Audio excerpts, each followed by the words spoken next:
أعوذ بالله من الشيطان الرجيم. بسم الله الرحمن الرحيم. ثم كان من الذين آمنوا وتواصوا بالصبر وتواصوا بالمرحمة أولئك أصحاب الميمنة والذين كفروا بآياتنا هم أصحاب المشأمة عليهم نار مؤصدة. ثم كان من الذين آمنوا سورة البلد آیت نمبر 17 یہ آخری دو آیتیں ہیں.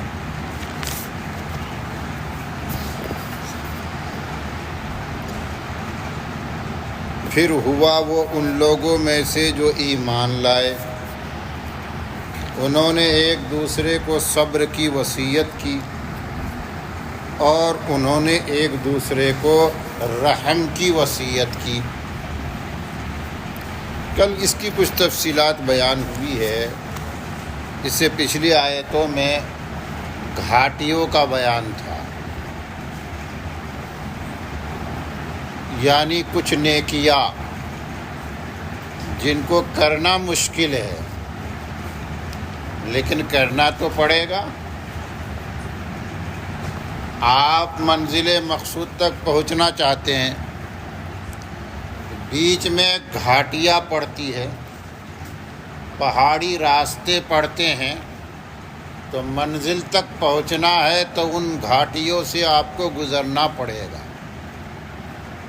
پہاڑی راستوں سے گزرنا پڑے گا، ورنہ آپ منزل مقصود تک پہنچ نہیں پائیں گے. ہمارا منزل مقصود کیا ہے؟ جنت تک پہنچنا. سارا سفر جو شروع ہوا وہ جنت تک پہنچنے کے لیے ہوا کہ پہلے اللہ تبارک و تعالیٰ نے عالم ارواح میں ہماری روحوں کو پیدا فرمایا اور پھر کہا چلتے رہو چلتے رہو. عالم ارواح سے باپ کی پیٹھ، ماں کے رحم سے ہوتے ہوئے اس دنیا میں ہم پہنچے. اس دنیا کا پھر آگے کا پڑاؤ قبر ہے، قبر سے آگے کا پڑاؤ حشر ہے، اور اس کے بعد پھر جنت یا جہنم کا مستقل ٹھکانہ ہے. تو اللہ تعالیٰ نے جو حکم دیا چلو، پہنچنا کہاں ہے؟ سوال یہ ہے کہ پہنچنا کہاں ہے؟ کہ جنت تک پہنچنا ہے. اب یہ جو بیچ کا ایک راستہ آتا ہے، باقی انسان پر کوئی ذمہ داری نہیں ہے. یہاں سے قبر میں پہنچے گا تو ساری ذمہ داریاں ختم ہو جائیں گی. قبر میں کوئی ذمہ داری نہیں کہ قبر میں کوئی نیکی کرنا ہے، نماز پڑھنا ہے، روزہ رکھنا ہے یا کچھ اور. یہاں تک کہ آگے کے سارے مراحل جتنے ہونے ہیں انسان کی کوئی ذمہ داری نہیں. عالم ارواح میں تھا کوئی ذمہ داری نہیں، ماں کے پیٹ میں 9 مہینے تھا کوئی ذمہ داری نہیں، شرعی کوئی ذمہ داری اس پہ نہیں آتی تھی. پھر وہ اس دنیا میں آتا ہے. یہ دنیا دار التکلیف ہے. یہ اردو والا تکلیف نہیں ہے، تو وہ تکلیف اردو والا تکلیف کا مطلب رسپانسبلٹی. یہ دار التکلیف ہے. سن شعور کو پہنچا، بالغ ہوا، اب یہ مکلف ہے، یہ رسپانسبل ہے، کچھ کام اسے کرنے ہیں، ایسے کام جو اس کو گارنٹی دیں گے دخول جنت کے لیے. کچھ گناہوں سے بچنا ہے، ورنہ بصورت دیگر اسے جہنم میں جانا پڑے گا. اب یہ جو نیکیاں ہے کچھ نیکیاں سہل الحصول ہوتی ہے، ان کا کرنا آسان ہوتا ہے چونکہ وہ آپ کے مزاج کے مطابق ہوتا ہے۔ کچھ کام ایسے ہوتے ہیں کہ آپ کا مزاج اس کی موافقت نہیں کرتا ہے، لیکن کرنا پڑے گا چونکہ وہ ذمہ داری ہے۔ تو ایسی نیکیوں کو قرآن نے گھاٹی سے تعبیر کیا، عقابہ، اور کل ہم اس کی تفصیل پڑھ چکے ہیں۔ اور وہ تمام قسط کے انفاق مالی سے تعلق رکھتا ہے۔ وہ تمام نیکیاں ان کا تعلق کس سے ہے؟ انفاق فی سبیل اللہ، اللہ کے راستے میں مال خرچ کرو، غلام آزاد کرو، گردن چھڑاؤ، بھوکے کی حالت میں بھی دوسرے کا پیٹ بھرو، یتیم کی مدد کرو جو تمہارا رشتہ دار ہے، مسکین جو خاک آلود ہے اس کی مدد کرو۔ کر لیا، لیکن اتنے سے بات نہیں بنے گی۔ ثم کان، یہ ثم کے ساتھ بیان کیا، صرف اتنی نیکی سے کام نہیں بننے والا ہے، پھر وہ ہوا ایمان والوں میں سے، پھر وہ ہوا ایمان والوں میں سے، یعنی ایمان ضروری ہے، ان نیکیوں کے ساتھ ایمان بھی ہو۔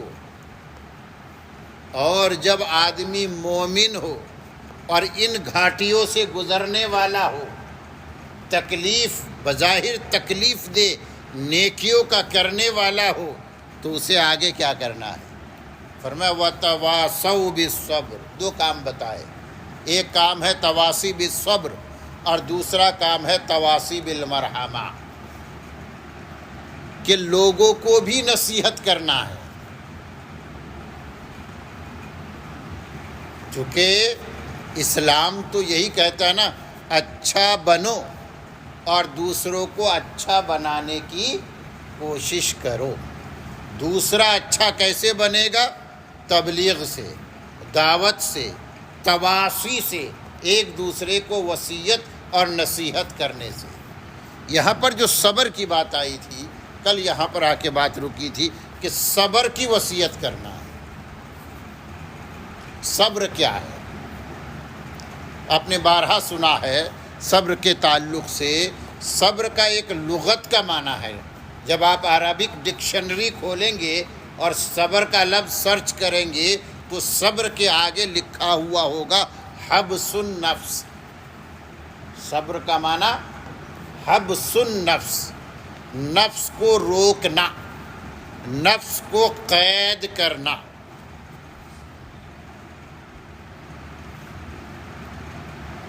اس سے پہلے جو سورۃ الفجر تھی اس کی آخری آیت تھی، بلکہ آخری جو آیتیں تھیں اس میں ہم نفس کے بارے میں گفتگو کر چکے ہیں کہ نفس کیا ہے۔ کہتے ہیں نفس آزاد ہے، نفس آزادی پسند ہے کہیے، بلکہ ایک ایسا ہر انسان کے اندر ایک ایسا مادہ ہے جو آزادی پسند ہے اور وہ چاہتا ہے کہ مجھے کوئی قید نہ کرے، وہ نفس امارہ ہے۔ بات آئی تھی کہ یہ جو نفس امارہ ہے اس نفس کو توڑنا ہے، نفس کشی کی محنت کرنا ہے۔ کون سی محنت کرنی ہے؟ نفس کو توڑنے کی۔ آج یہ سمجھیے کہ وہ نفس کو توڑنے کے لیے آپ کو کیا کرنا ہے؟ کہتے ہیں نفس کو توڑنے کے لیے صبر، یہ صبر سب سے پہلا آلہ ہے، ذریعہ ہے۔ نفس کبھی صبر نہیں کرنا چاہتا، وہ آزادی پسند ہے،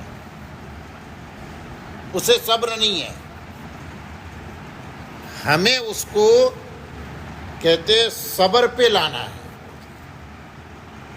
قید کرنا ہے، اس پہ لگام لگانا ہے، اس پہ لگام لگانا ہے۔ اب جو صبر کا مکمل مفہوم سمجھیے، وہ سمجھنا ہے ایک تو اس کا لغت کا معنی ہوگا قید کرنا، بند کرنا نفس کو، تاکہ نفس ادھر ادھر بھاگے نہیں، لگام لگا دو اس کو۔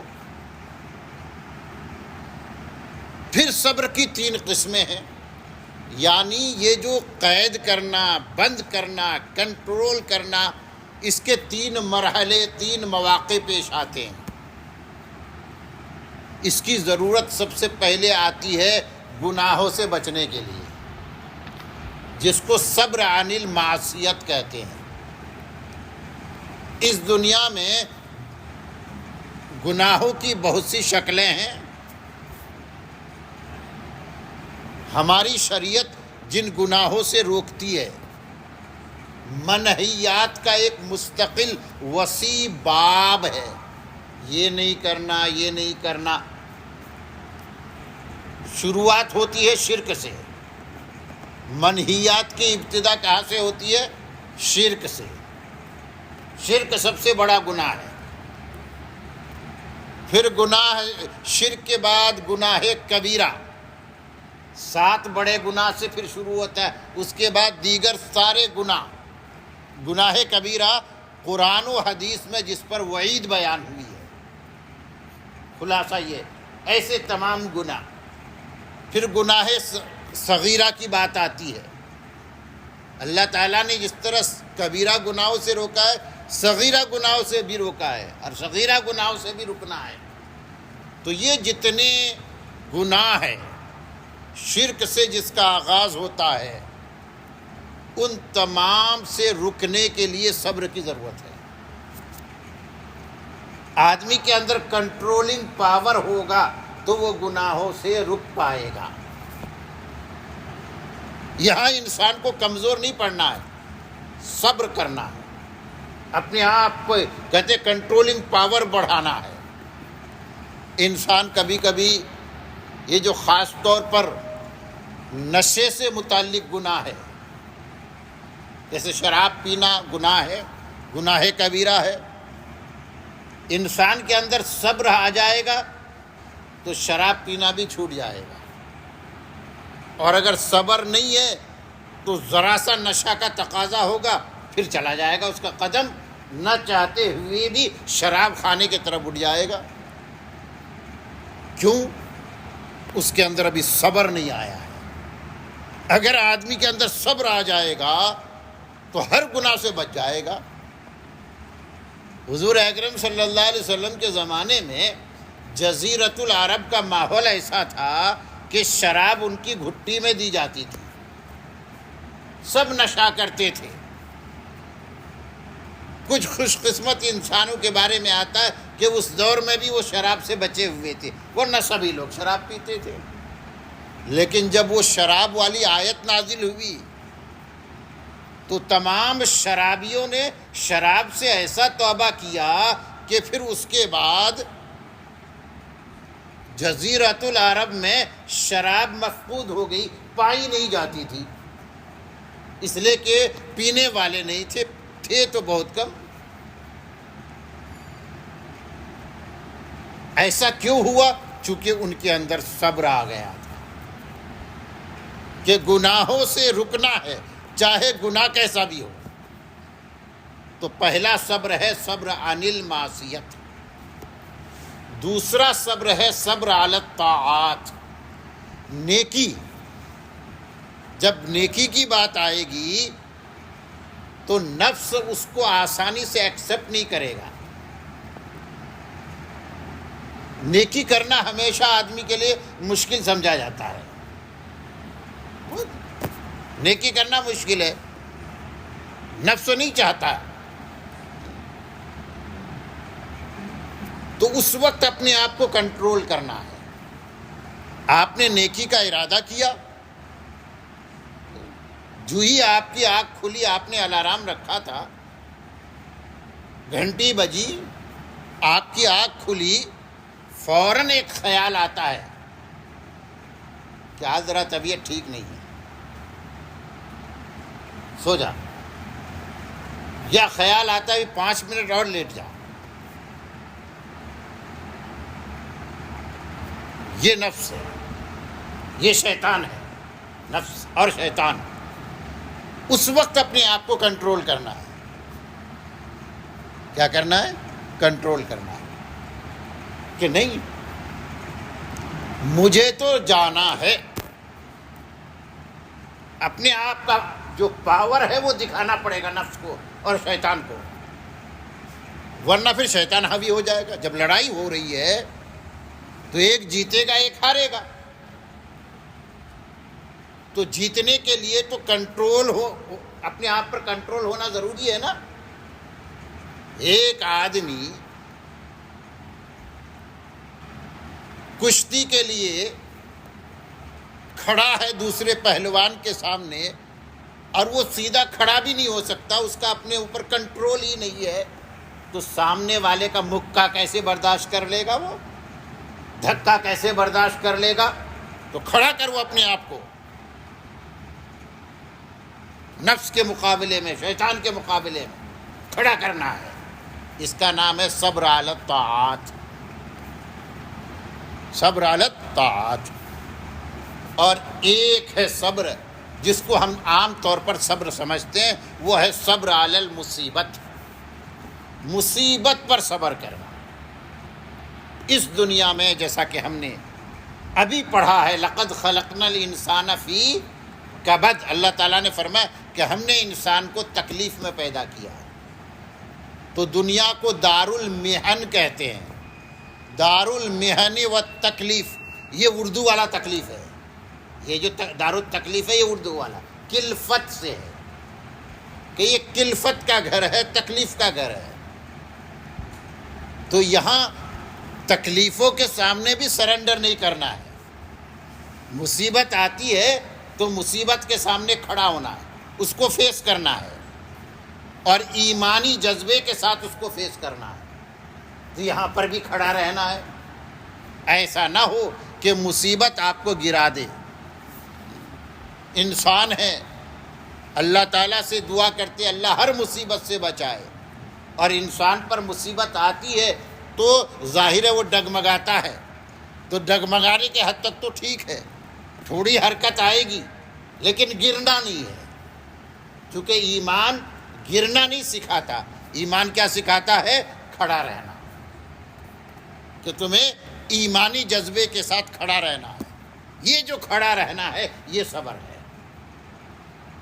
تو گناہوں سے بچنا آ گیا، نیکی کرنا آ گیا، مصیبتوں کو برداشت کرنا آ گیا، دین میں آپ کو اور کیا چاہیے؟ یہ تو پورا دین بن گیا نا۔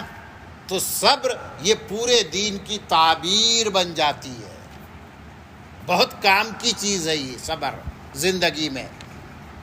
تو جب اتنی قیمتی اور کام کی چیز ہے تو ایک دوسرے کو بتاؤ نا صبر کے بارے میں، میں آپ کو بتاؤں، آپ مجھے بتائیں، میں آپ کا حوصلہ بڑھاؤں، آپ میرا حوصلہ بڑھائیں، ایک دوسرے کو صبر کی وصیت کریں۔ وَتَوَاصَوْا بِالْمَرْحَمَةِ، اور ایک دوسرے کو رحم کی وصیت کریں۔ رحم کے تعلق سے ابھی بات کر چکے ہیں ہم کہ رحم کے ایک تو ہے رحم دلی۔ دیکھیے اللہ تعالیٰ رحمان ہے، رحیم ہے، یہ اللہ تعالیٰ کی صفت رحمت کو بتاتے ہیں۔ اللہ رحمان و رحیم ہے، رحم فرمانے والا ہے۔ اللہ یہ چاہتا ہے کہ میرا بندہ بھی رحم دل بنے۔ دل میں جب تک رحم نہیں ہوگا اس وقت تک آدمی اچھا انسان نہیں بن سکتا، اچھا مومن نہیں بن سکتا۔ ایک حدیث کی روشنی میں اس کو بتاتا ہوں۔ حضور اکرم صلی اللہ علیہ وسلم بچوں سے بھی پیار کرتے تھے، اور بڑے پیار کرتے تھے بچوں سے۔ بچے نظر آتے تھے تو آپ بچوں کی طرف بڑھ جاتے تھے اور بچوں کو سلام کرتے تھے، السلام علیکم۔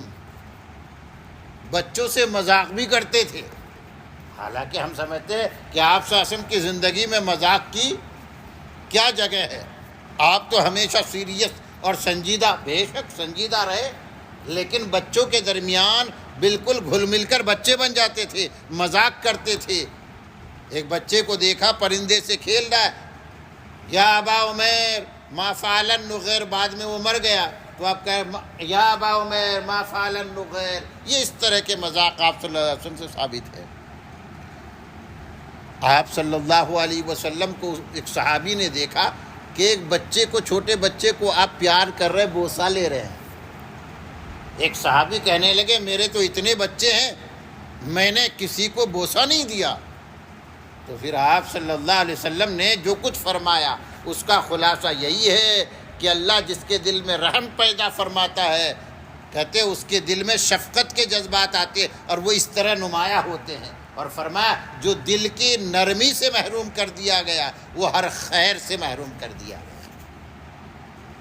یہ ایک ادنا مثال ہے کہ آدمی کا دل کیسا ہونا چاہیے، اس کے اندر رحم شفقت ہونی چاہیے، تبھی وہ اچھا انسان بنے گا، اور جب تک اچھا انسان نہیں بنے گا وہ اچھا مومن بن ہی نہیں سکتا۔ ارحموا من فی الارض یرحمکم من فی السماء، جو پہلے بات آئی، تو ایک دوسرے کو رحم اور مرسی کی وصیت کرتے ہیں۔ اولئک اصحاب المیمنہ، یہی لوگ اصحاب المیمنہ ہیں۔ میمنہ داہنے والے، رائٹ سائڈ والے، یا تو اس اعتبار سے کہ یہ عرش کے دائیں طرف ہوں گے، یا اس اعتبار سے کہ نامہ اعمال ان کے داہنے ہاتھ میں دیا جائے گا، دونوں باتیں۔ والذین، اور داہنے ہاتھ میں نامہ اعمال کا ملنا یہ اس بات کی کہتے علامت ہے کہ یہ سب جنتی ہے۔ والذین کفروا بآیاتنا، اور جنہوں نے ہماری آیتوں کا کفر کیا، ہم اصحاب المشأمہ، مشأمہ شؤوم اس کے معنی نحوست کے ہیں، تو نحوست والے، بدبختی والے، بدقسمت، جنہوں نے ہماری آیتوں کا انکار کیا، کفر کیا، وہ بدقسمت ہے۔ اللہ تبارک و تعالیٰ کا شکر ادا کیجیے کہ اللہ نے ایسی بدبختی سے ہمیں بچایا، کفر سے بچایا۔ تو ہم کوشش کریں کہ کفر سے دور ہی رہیں، شرک سے بچایا، شرک سے دور رہیں، نافرمانی سے دور رہیں۔ اب جو یہ بدبخت لوگ ہیں، بدقسمت لوگ ہیں، کفر والے ہیں، علیہم نار مؤصدہ، کیا فرمایا؟ ان پر آگ ہے، مؤصدہ جو بند کر دی گئی ہے۔ اللہ تعالی ہم سب کی حفاظت فرمائے۔ آگ لگ جائے آدمی کی پہلی کوشش کیا ہوتی ہے؟ بھاگتا ہے، بھاگتا ہے، لیکن وہاں پر کہتے ہیں کہ صندوق ہوگا، کال کوٹھری ہوگی، فی عمد ممددہ، سورۃ الہمزہ میں آتا ہے، لمبے لمبے ستون، دور تک، لمبائی تک آگ لگی ہوئی ہے، تنگ جگہ ہے، اور آگ کو اس کے اندر بند کر دیا گیا، مؤصدہ، کہتے کوئی سوراخ نہیں ہوگی کہ باہر سے ہوا پہنچے یا اندر کی آواز باہر پہنچے، ہر طرف سے بند، اور آگ لگی ہوئی ہے، اور اس کے اندر جہنمی ڈالا گیا ہے۔ اعاذنا اللہ من، اللہ تعالی ہم سب کی حفاظت فرمائے، اللہ ہمیں پناہ میں رکھے ایسی آگ سے جو بند کر دی جائے گی۔ الحمدللہ یہ سورۃ البلد ختم ہوئی، اگلی سورۃ الشمس ہے، کل پڑھیں گے انشاءاللہ۔ الحمدللہ رب العالمین، والصلاة والسلام علی رسولہ النبی الکریم، اللہم انت السلام ومنک السلام، تبارک یا ذا الجلال والاکرام۔ ربنا ظلمنا انفسنا وإن لم تغفر لنا وترحمنا لنكونن من الخاسرین۔ یا اللہ ہمارے گناہ معاف فرما دے، یا اللہ ہماری خطائے لغزشیں معاف فرما دے اللہ، یا اللہ نار مؤصدہ سے ہم سب کی حفاظت فرما۔ یا اللہ ہم بہت کمزور ہیں، یا اللہ دنیا کی تکلیف برداشت نہیں کر سکتے، یا اللہ جہنم کے عذابوں کو کیسے برداشت کر پائیں گے۔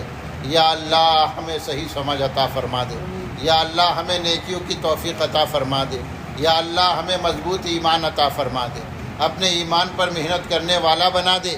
یا اللہ ایسا ایمان جو ہمیں نیک اعمال پہ کھڑا کر دے، یا اللہ ایسا ایمان عطا فرما دے جو ہمیں گناہوں سے بچا لے، یا اللہ ایسا ایمان عطا فرما جو مرنے کے بعد یا اللہ ہمیں سیدھا جنت تک پہنچا دے، یا اللہ جس ایمان کے سبب ہم جنتی قرار پائے، یا اللہ ایسا مضبوط ایمان ہمیں عطا فرما دے، ایمان کی نسبت پر جینا عطا فرما دے، ایمان کی نسبت پر مرنا عطا فرما دے، مرتے وقت کلمہ نصیب فرما دے، موت کے بعد آنے والے سارے مشکل مراحل آسان فرما دے، یا اللہ لمحہ لمحہ عافیت عطا فرما دے، سلامتی عطا فرما دے۔